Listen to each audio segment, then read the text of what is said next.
एवढा विस्ताराने सांगण्याचं कारण माझं बहिणी एवढा करतात आहे.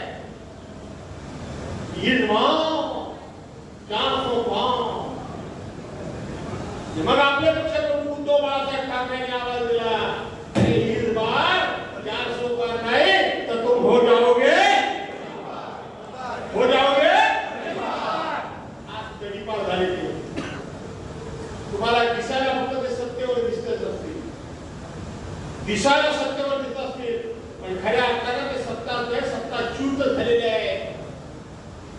त्या नितीश कुमार आणि त्या पीडीपीचे चंद्राबाबू नायडू यांच्यासमोर गुडघे टेकायला लावलंय काम. ही कोणाची ताकद? ही ताकद कोणाची?